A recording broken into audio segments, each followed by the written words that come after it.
Hello, hello, hello, and welcome back to my channel. This is our sixth episode. I am excited. You guessed it. I am very excited that you are here. I'm excited that I'm here. And I am excited to talk today about our topic, which are my parents, Joseph and Muriel Prophet. I feel like you don't really know somebody until you kind of get to know their parents, because we get so much of who we are from those two people, right? Good or bad, indifferent, we get them from our parents. My mom and dad are no longer with me. However, the lessons that they taught me are still with me today. And I want to take a moment to honor them because I am their legacy. I'm not their legacy by myself because I have two siblings, but we are the legacy. We are what keeps their memories alive. And since they're not here to be able to see this and to participate in this journey with me, I want to share them with you. So my mom and dad were married when my mom passed away first, and so they had been married for almost 40 years. They have been married for 40 years, and it was not an easy 40 years. So they've been married for 40 years by the time my mom passed away. They had 3 kids, myself and 2 siblings, and then I had a sister that passed away. So 4 kids total, but one of our sisters, very little from birth, passed away. So that was really traumatic. I got to see my parents just navigate so much hardship. So my parents were Christian. I got to know the Lord, as I said before, because my mom and dad were Christian. My dad did not come from a Christian family, right? And so he was the first one in his family to serve the Lord, and God used him to bring a good portion of his family members to Christ. My mom, she had 2 brothers that are pastors. My grandmother served the Lord. Before that, though, nobody in the family was serving the Lord. So we're kind of new in, serving the Lord and getting away from the, those other roots, right? So I can remember from the very little that I always went to church. I grew up in Haiti until I was about 9 years old, and I migrated here to the United States. I lived with my mom from the very beginning, and my mom and dad, and then my mom came here, and I was living with my dad in Haiti. And one of the constant things that, you know how when you go through that transition between parents, right?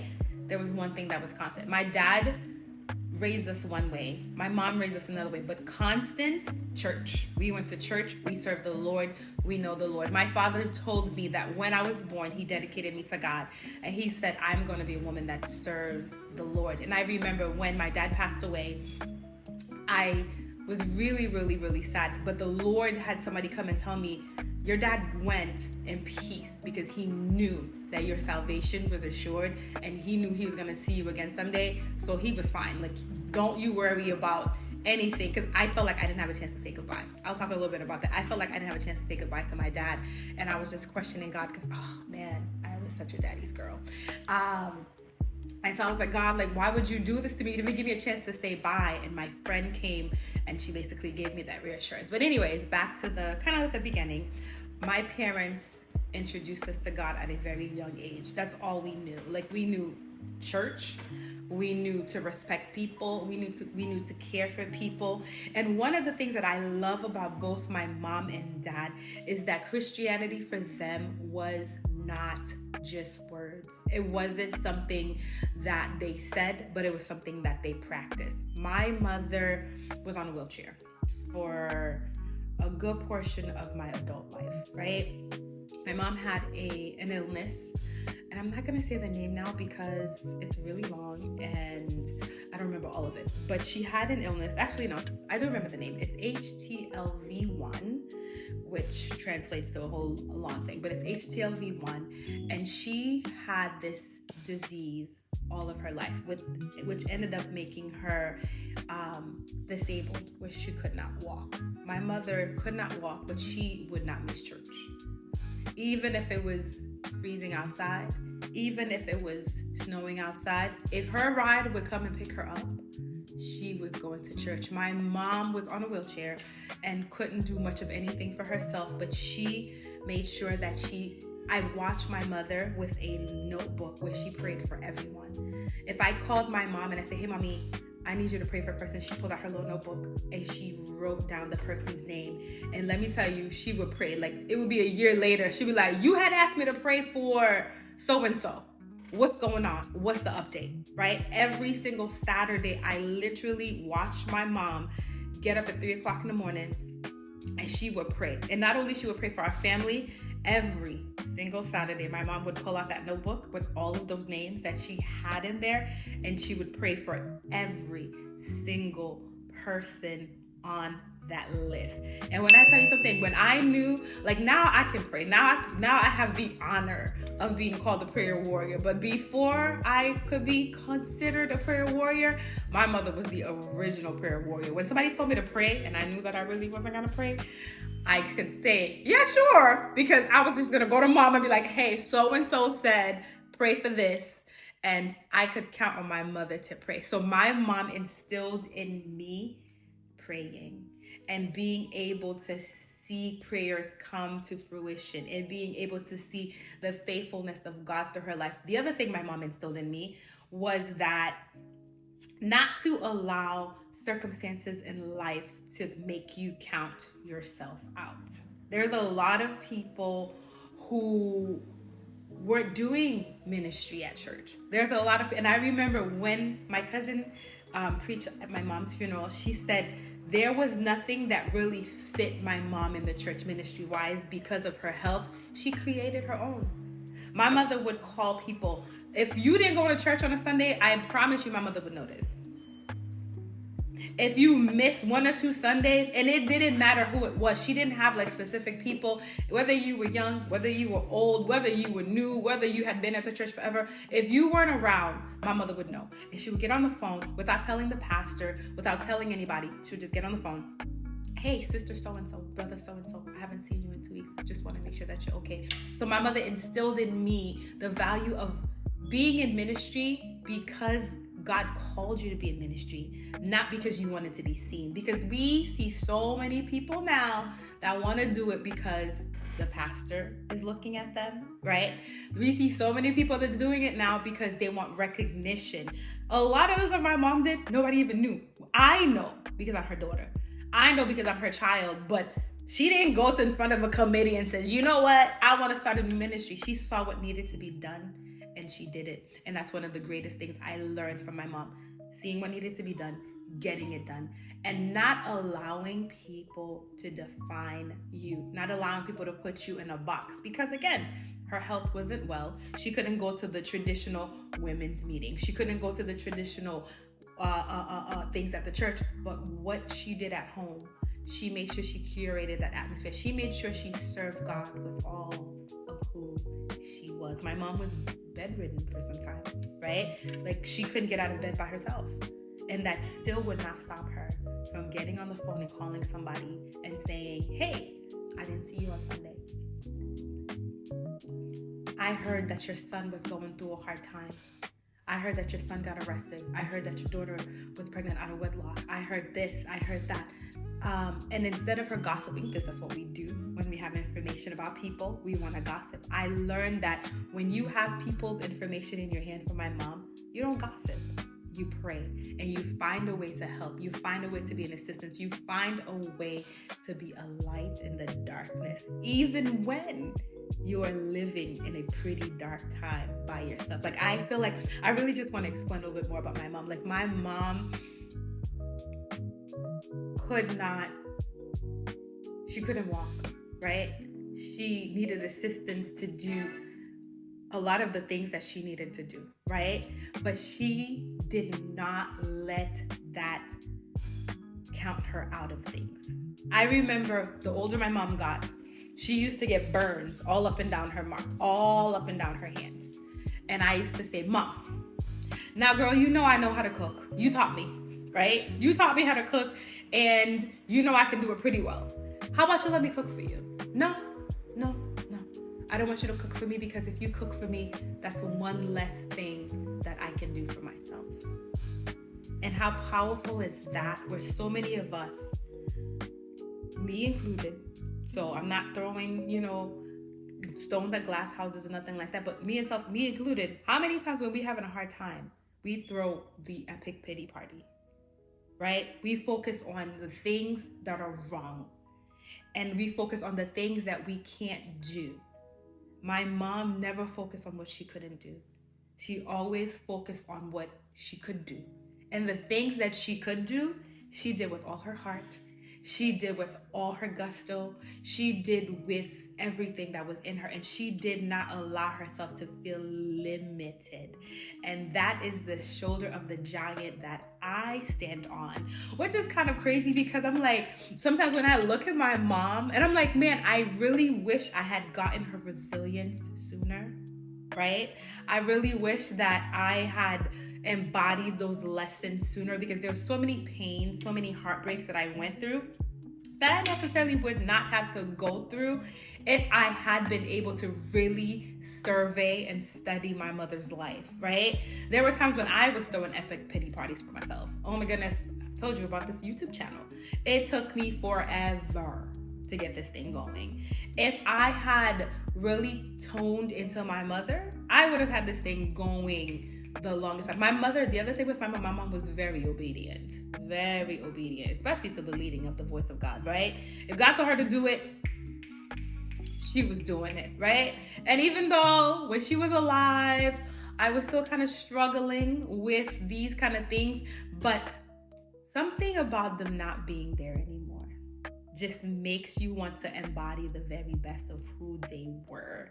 And I'm grateful that even in death, I can still have these lessons from my mom, right? I can have these lessons to be the very best version of myself that I can be. I know that with the little that she has, my mother was a giant for me. With the little bit that she had, with the little bit of influence that she had, with the little bit of people that she knew, she made such a big difference. How much more having access to the things that I have access to, having access to the communities and the resources, can I make such a great impact? And I am so excited because as I step boldly into being fully who God has called me to be, I get to honor the legacy of Muriel Prophet, right?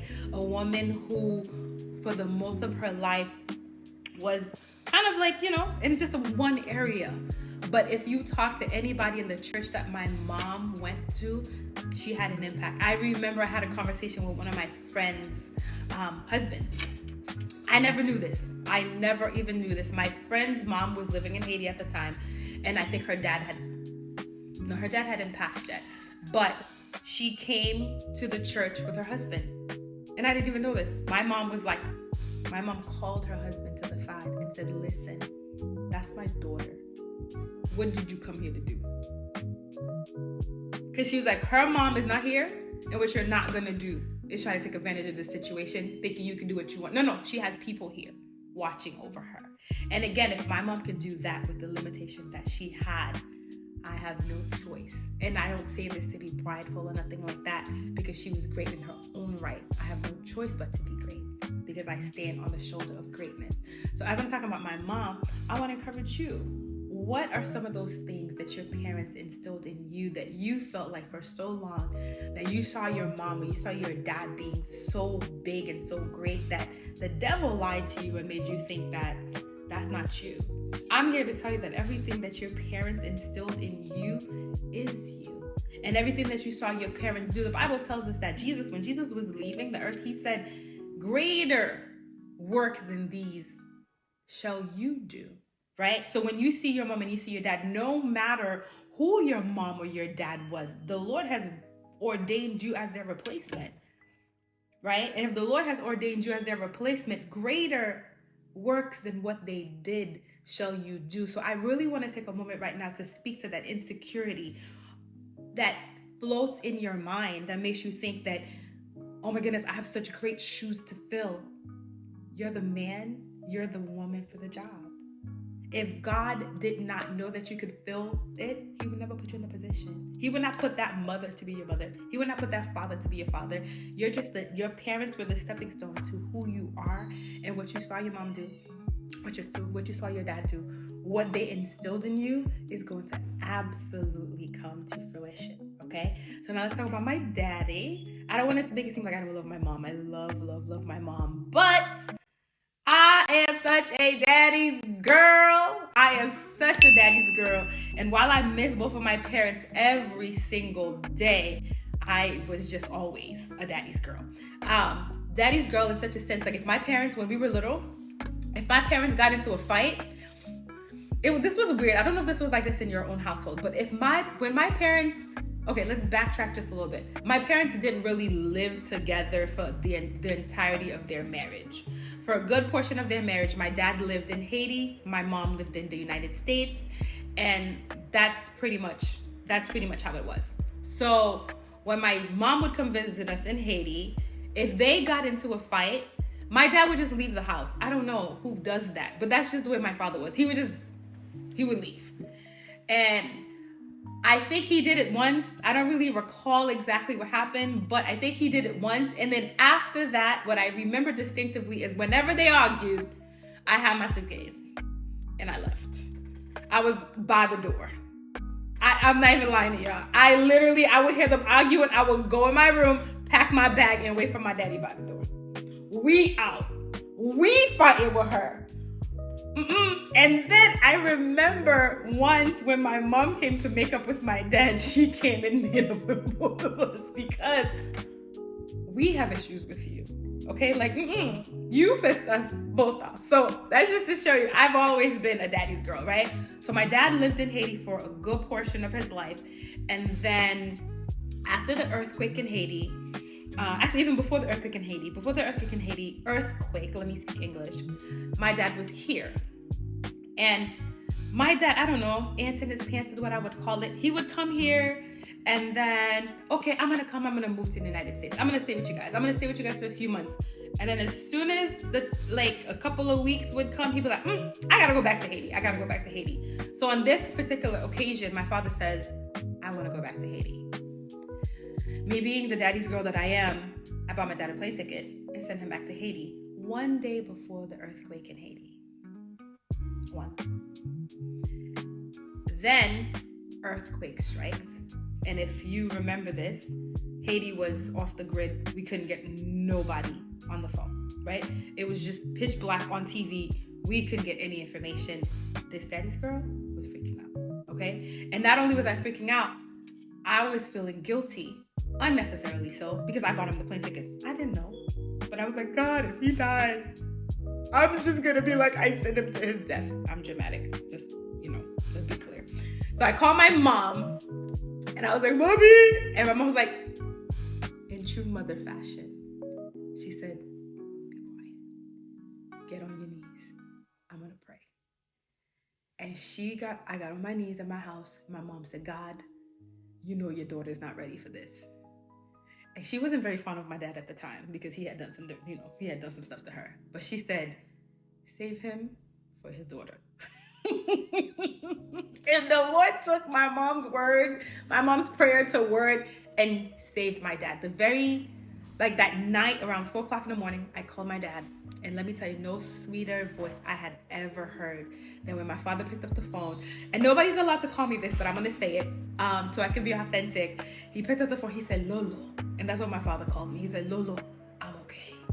And guys, when I tell you, I wept on the phone that day because I was like, God, I'm so grateful to you, because there were people that couldn't get a hold of family members for weeks, for days. There's just no way I would have been able to be functional if I didn't hear from my dad. He said, I'm okay. Family's okay. He gave me a quick update, and then we lost communication, which was fine because I knew that he was fine. So right after that, I'm like, all right, I'm a planner, right? And I said, okay. The next time I got him on the phone, I said, all right, I know flights are not going out of Haiti. I'm going to buy you a plane ticket out of Santo Domingo. You coming back to me. My father, you know what my father said? No, I am a community leader. The people here look to me. What would I look like leaving them and coming to a place of safety? Sir, what you would look like is your daughter needs you. Your child needs you. I need to know that you're okay. And he said, no, I'm not leaving. Because when the people need a reference point, I want to be that reference point.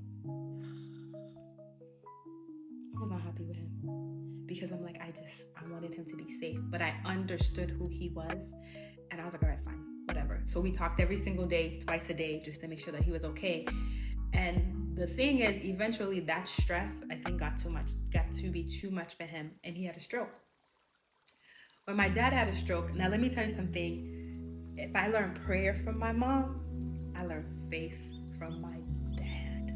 Oh, man. My father was the epitome of, you shall declare a thing and it shall be established. Okay? So my father had a stroke. I didn't know. He's in Haiti. So we talk twice a day. I remember I call him on my way to work. I call him on my way home from work, right? And every single day, Daddy, are you okay? Yeah, I'm fine. With God, everything is well. God already gave me a revelation and I know it's going to be okay. Okay. But what I'm asking you, sir, is, are you okay right now? Like this moment right here that I'm talking to you, are you okay? No. Your father is fine. My dad has a stroke on like a Friday. I don't know about this. And the worst thing is, nobody knows that my father had a stroke. What they know is that his blood pressure was through the roof. And they needed to get medication for him. So they got the medication. Blood pressure is not going through the roof. Long story short, I started getting phone calls from people in Haiti, and they're like, he's not doing well at all. As a matter of fact, he hasn't been doing well. When were you guys going to tell me this? Anyways, I digress. So I said, all right, fine, no problem. I'm going to send for him. If I need to come, I'll come get him. But if I can, I'll just buy him a plane ticket. I got him on a plane ticket. That started our 13-year journey of my father's health issues, right? He came. But the thing is, I don't even want to label it as the 13 years of my father's health issues, because I want to label it as the 13 years of seeing God's faithfulness in the life of his servant. I'm not going to go down the whole list of every illness my dad had, but if you could almost conceive it, my dad had it. Literally, I felt like my dad had a medical sheet that was super long, from cancer to stroke to heart attack to infection. I mean, every single few months we're running back and forth to the hospital, in the ICU, all of these things. And one of the things I got to watch my dad never faltered. He said, I'm not gonna die yet. This is not the end of me. And he never ever complained. This is something I aspire to not be a complainer. I'm working on it, right? Because we just talked about, if our parents had it, if it's in them, it's in us, and we can do it. This is something I aspire to do. But I watch my father go from health crisis to health crisis and never change his demeanor about God. He never changed his confession about God. He never even blamed God. He always says, I know that God is going to bring me out. I know that God is faithful. I know that God is doing a work on the inside of me, and when the time is right, we will see it. And that's what I got to watch. I watched my dad go to the hospital. And let me tell you something. Every single time I had to call an ambulance for my dad, every single time, I'm panicked, because every single time I had to call an ambulance for my father, it really looked like it was the end. It really always looked like it was the end. And every single time I said, Daddy, I gotta call an ambulance. And he would look me dead in the eye and he would say, I'm not gonna die, don't you worry. Do you wanna know the only time my father didn't say that? The day he actually died. But every single time I would be freaking out. He was like, oh, I don't know how to translate this in English. But he basically would say, girl, chill. And this is not even the end of it. But he would like, breathe. That's it. Breathe. Your father's coming back home. Your father's gonna be fine. Your father's not dying. And in the night he died, he said, pray. That was it. And that's the only time he didn't come back home. So that is the legacy of the giants that I get to stand on. My mama taught me how to pray. My dad taught me how to wield the word. And when I tell you, child, I may still be a little bit of a complainer. But let me tell you something. When I declare a thing, I got to see it with my dad, that if I declare a thing, it shall be established. And I want to encourage you that it's not because I have Joseph as a dad. It's because my father stood on the word of God, right? My father stood on the word of God. And because he stood on the word of God, he was able to stand firm. What are you standing on? Whose word are you standing on? Are you believing the lies that the devil's telling you? Are you believing the lies of the people that can't even see around you? Because we talked about some people are your mirrors, but there are people around you that are blind. And the funny thing is sometimes we listen to the blind people instead of the people that can see. And the reason we listen to the blind people is because what they're speaking speaks more to our insecurities than what's actually true. So, who are you listening to? Whose voice is louder in your ear? Is it God's voice? Because I promise you, the voice that you entertain the most, you're going to see the evidence of that around you. When I entertained negativity the most, I saw negativity all around me. When I entertained positivity and the voice of God and the realness of what God says, I see that all around me. There are moments in my life where things are so hard. But when I make it up in my mind that I'm not going to succumb to the lies of the devil, it shifts. And I'm going to close with a quick testimony. A couple weeks ago, I woke up and I finished praying, finished doing a little Bible study, but there was just this cloud of darkness all around me. And I remember fighting clouds of darkness all my life. I've been fighting depression, all of those things all my life. And it got to the place where so bad that I didn't think that I would ever be better. But watching my mom and my dad, with the things that they have taught me, the tools that they have given me, I decided to fight because I'm like, with my dad, he never took things the way they was. The doctor could say something in him, my father would tell you right away. The doctor would say it, my father would rebuke it right there. God has a final say. So I have endeavored myself after losing my parents to live more like, not only like them, but to live more those lessons that they taught me, right? So that their memory stays with me. As I live this thing out, I'm carrying my dad's memory. I'm carrying my mom's memory, right? And so I felt darkness. And I said, God, and I've had it where it's like you feel it coming in, you don't do anything. Next thing you know, you're in the fetal position, and it's days, it's weeks, and you're in complete darkness. And I said, Lord, I have lost enough days to darkness. I have lost enough days to my emotions being out of whack. I'm just cranky for no reason. People can't walk by me. No. I refuse. And I said, Lord, I don't know how we're going to do this thing. I said, but this is not an open door. I do not want to have a bad day today.